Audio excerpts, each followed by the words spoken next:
সেই 2021 সালের জানুয়ারি মাসের পর থেকে রায়ো ভায়াকনোর মাঠে জয় নেই বার্সেলোনার। দলের 4 জন গুরুত্বপূর্ণ খেলোয়াড় ডি ইয়ং, রোনাল্ড আরাউগো, ক্রিস্টেনসেন আর গাভি ইনজুরিতে। এখানেই শেষ নয়। প্রথমার্ধ শেষে 1-0 গোলে পিছিয়ে বার্সেলোনা, তবুও জিতল হ্যান্সি ফ্লিকের দল।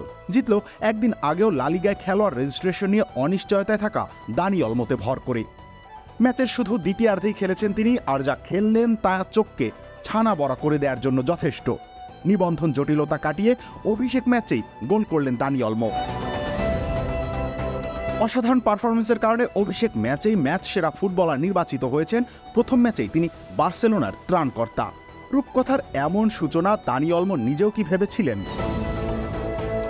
শুরুতে গোল হজম আর প্রথমার্ধে বিবর্ণ পারফরমেন্সের পর দারুণভাবে ঘুরে দাঁড়ালো বার্সেলোনা। টানা তৃতীয় জয়, পয়েন্ট টেবিলের শীর্ষে উঠল হ্যান্সি ফ্লিকের দল। লা লিগা শিরোপা পুনরুদ্ধারের অভিযানে দানি অলমোর হাত ধরে বেশ মোক্ষম অবস্থানে আছেন কাতালানরা। রায়ো ভায়াকানোর বিপক্ষে 2-1 গোলের জয় পেয়েছে বার্সেলোনা। ম্যাচের 9ম মিনিটে গোল করে স্বাগতিকদের এগিয়ে দেন উনাই লোপেস। তবে দ্বিতীয়ার্ধের 60তম মিনিটে গোল করে বার্সাকে পেদ্রি সমতায় ফেরানোর পর 82 মিনিটে দানি অলমোর গোলে জয় নিয়েই মাঠ ছাড়ে কাতালানরা। লাইপজিগ থেকে দলে ফিরিয়েও অলমোকে লা লিগায় নিবন্ধন করাতে পারছিল না বার্সেলোনা। এমনকি পুরো মৌসুমই ঝুঁকির মুখে পড়ে। সেই দানি অলমোই অভিষেক ম্যাচে মাঠে নেমে পার্থক্য গড়ে দিলেন। বার্সেলোনার একাডেমি লা মাসিয়াতেই বেড়ে উঠেছিলেন স্প্যানিশ এই তারকা। 2014 সালে ক্রোয়েশিয়ার ক্লাব ডায়নামো জারগেবে যোগ দেন তিনি।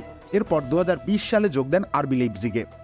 সেখানে দারুণ 4টি মৌসুম কাটানো শেষে এবার ফিরে আসেন পুরনো ক্লাব বার্সেলোনায়। রীতিমতো ট্রান্সফার মার্কেটে বিরাট ওলট পালট করে বার্সেলোনায় ফিরেছেন তিনি। আর ফিরেই নায়ক। এভাবেও ফিরে আসা যায় তাহলে। রবিউল ইসলাম রানী, খেলা 71।